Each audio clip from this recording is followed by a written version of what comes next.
pidana adalah sebuah aturan atau hukum yang dapat mengatur pelanggaran dan kejahatan terhadap kepentingan umum dan kepada pelakunya dapat diancam hukuman berupa penderitaan atau siksaan. Hukum pidana merupakan salah satu jenis hukum yang ada di Indonesia. Hukum adalah seperangkat aturan yang terdiri dari norma dan saksi.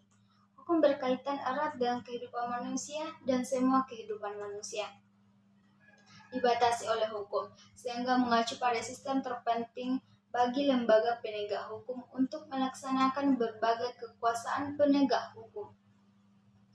Dan dengan diterapkannya hukum yang ada di Indonesia, warga negara Indonesia wajib menaati hukum yang ada, baik itu pidana, perdata, dan lainnya.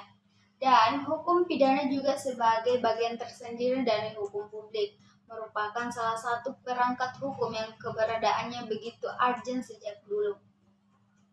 Dan keberadaan undang-undang ini sangat penting karena merupakan badan moral yang bertanggung jawab untuk menjamin keamanan masyarakat dari ancaman tindakan kriminal, menjaga stabilitas nasional dan serta merehabilitasi para penjahat.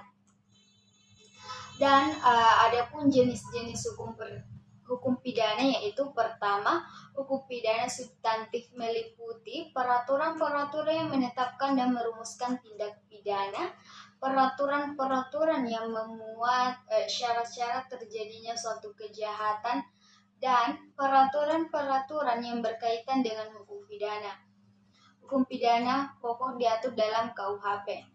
Dan yang kedua yaitu hukum pidana mengatur bagaimana negara dapat menggunakan haknya untuk melakukan tindak pidana dengan cara memberikan hadiah.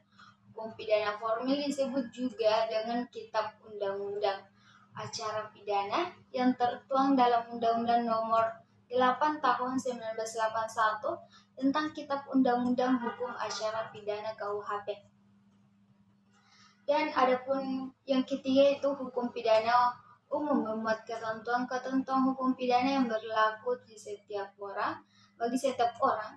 KUHP, Undang-Undang Lalu Lintas UULE. Yang keempat yaitu hukum pidana khusus, yaitu memuat ketentuan KUHP yang menyimpang dari hukum pidana umum mengenai golongan dengan jenis perbuatan tertentu. Dan adapun yang sedikit saya bisa jelaskan yaitu asas-asas hukum pidana. Yang pertama itu asas legalitas. Suatu tindak pidana dapat dipidana kecuali berdasarkan asas legalitas. Ketentuan pidana dari undang-undang yang ada sebelum tindak pidana itu dilakukan pasal 1 ayat 1 KUHP. Jika undang-undang tersebut direvisi setelah kejahatan dilakukan, maka berlaku ketentuan yang memudahkan untuk menghukum tersangka KUHP pasal 1 ayat 2. Dan yang kedua yaitu asas tiada pidana tanpa kesalahan. Untuk menjatuhkan pidana kepada orang yang melaksanakan tindak pidana harus dilakukan apabila ia mempunyai unsur kesalahan. Dan yang ketiga, asas teritorial, artinya ketentuan KUHP berlaku untuk semua perkara pidana yang terjadi daerah-daerah yang termasuk dalam wilayah kedaulatan Negara Kesatuan Republik Indonesia dalam pasal 2 KUHP. Dan yang keempat, asas nasionalitas aktif, artinya ketentuan KUHP berlaku bagi semua warga negara Indonesia yang melakukan tindak pidana dimanapun dalam pasal 5 KUHP. Dan yang kelima yaitu asas nasionalitas aktif, artinya ketentuan hukum pidana Indonesia berlaku untuk semua kejahatan yang merugikan kepentingan nasional pasal 4 KUHP. Oke, itu saja yang bisa saya sampaikan. Saya ucapkan wabillahi taufiq wal hidayah. Wassalamualaikum warahmatullahi wabarakatuh.